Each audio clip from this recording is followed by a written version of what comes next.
한 주간의 커피 소식을 알아보는 시간, 주간 커피 뉴스입니다. 이번 주 주간 커피 뉴스에서는 디카페인 커피 인기, 수입량 누적 5,000톤 육박, 응커피 짝퉁 퍼센트 로고 사용 문제 없다.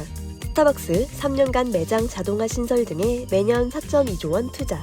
가성비에 목숨 걸었다. 원+1 찾아 헤매는 직장인들. 이렇게 4가지 소식을 전달해드리도록 하겠습니다. 디카페인 커피 인기, 수입량 누적 5,000톤 육박.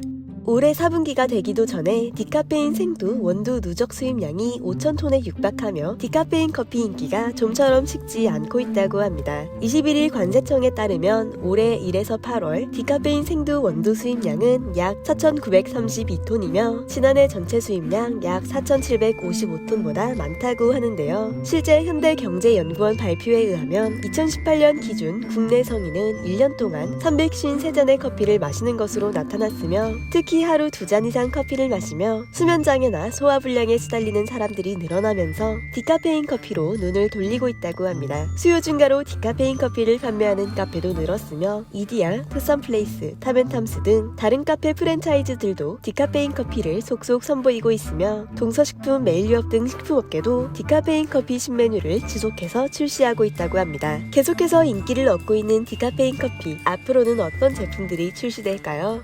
응커피 짝퉁 퍼센트 로고 사용 문제 없다.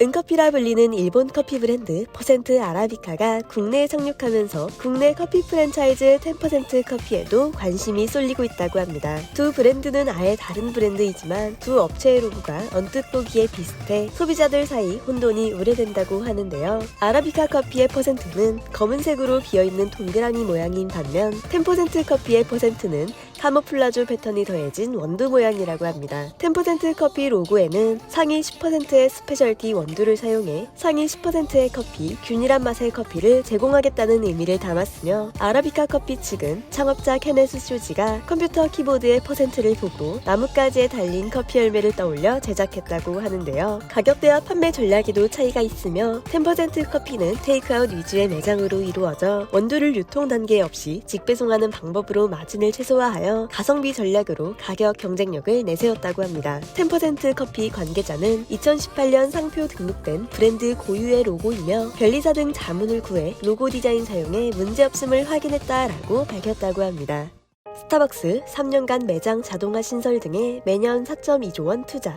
스타벅스가 자동화를 통해 음료 제조 속도를 높이고 새로운 성장 동력 확보를 위한 투자 계획을 공개했다고 하는데요. 고객에게 더 빠르게 음료와 음식 등을 제공하고 직원 부담을 줄여주기 위해 매장 내 자동화 비중을 높이겠다는 구상이라고 합니다. 스타벅스는 4억 5천만 달러를 투자해 기존 매장의 커피 머신과 오븐 등을 신형으로 교체할 것이라고 설명했으며 새로운 매장 시스템을 시연한 자리에서 2명의 스타벅스 직원은 모카 프라푸치노 한 잔을 35초 만에 만들어내 기존 87초 대비 40%가량 시간을 단축했다고 합니다. 더불어 온라인 주문이 특정 시간대에 특정 매장으로 몰리는 것을 막기 위해 디지털 주문을 분산하는 기술 도입도 검토하고 있다고 하는데요. 존 컬버 스타벅스 최고 운영 책임자는 현재 매장은 다른 시대를 위해 설계된 것이며 이제는 매장도 현대화해야 한다라고 강조했다고 합니다.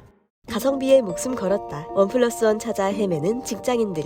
전방위적으로 물가가 급등하면서 유통업체들 역시 소비자들을 겨냥해 저렴하고 양 많은 상품 개발에 힘쓰고 있다고 하는데요. SPC그룹 던킨이 지난달 첫 선을 보인 대용량 커피 킹사이즈 아이스 아메리카노는 출시 한 달여 만에 누적 판매량 4만 잔을 돌파하며 큰 인기를 끌었다고 합니다. 이 같은 분위기를 감안해 편의점 CU는 편의점 커피 한 잔을 사면 한 잔을 더 주는 원+1 행사를 이달 진행한다고 하는데요. 제품 용량 자체를 늘리는 업체들도 생겨나고 있으며 오비맥주의 카스는 지난 8월 맥주 용량을 2리터로 늘려 카스 2.0 메가페트를 출시하고 화이트 진로 역시 이달 가성비 트렌드에 맞춰 테라 1.9리터 신규 페트를 출시했다고 합니다. 대용량 제품 인기는 최근 경기 침체와 물가 상승으로 인해 소비자들이 가성비를 중시하면서 나타난 현상이라고 하는데요. 서둘러 경기가 안정되고 소비자와 업체 모두 상생할 수 있는 시기가 찾아오길 바랍니다.